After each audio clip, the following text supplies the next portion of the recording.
I don't really listen to music, but while studying in the US, I heard a song by a Jamaican guy that really caught my attention.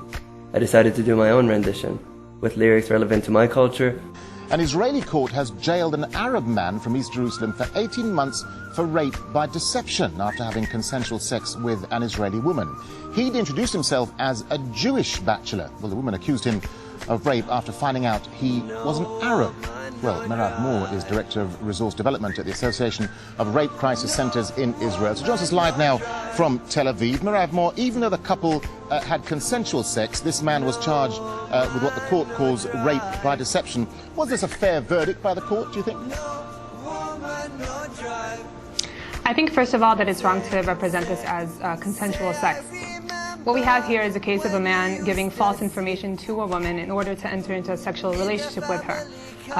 In this case, the legal standpoint and the moral standpoint is that she received false information, therefore consent is nullified. There's absolutely no importance to what the information was, whether it was financial status, whether it was race, whether it was religion. The fact of the matter is, he gave her wrong information in order to have a sexual relationship with her, therefore there was no consent. All right, well, let's talk about that wrong information. I mean, is this case any different from a man saying to a woman he's French, when in fact he's Italian? I mean, would he still be arrested for rape by deception?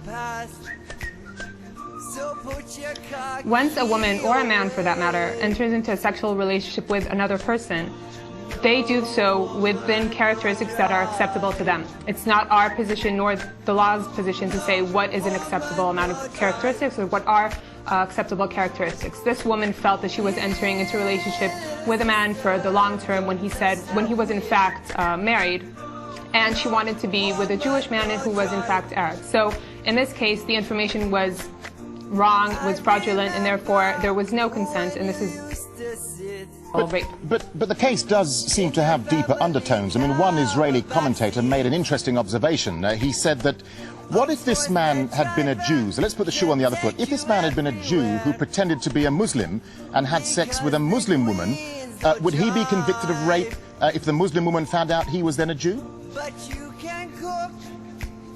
Again, I'm not here to give the legal standpoint. A court of law has decided.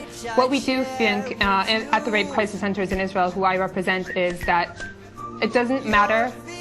Race does not enter into effect here at all. We see a lot of cases like this within the Arab community. We actually have a rape crisis center in Nazareth catering to the Arab community. And also there we have cases of Arab women complaining against Arab men who tell them they're single when in fact they're married, or they work in a certain place when in fact they don't. If a woman or a man feels that they have been wronged sexually in any way, they have the right to come and seek assistance, and that's what we do.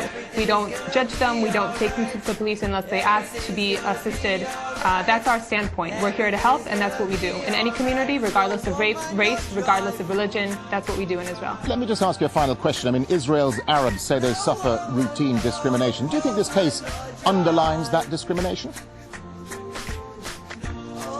Again, I really don't think there was any discrimination on any racial ground. I think this is purely a case of a man giving false information in order to fraudulently coerce a woman into a sexual relationship. It's, again, wrong to say this was consensual.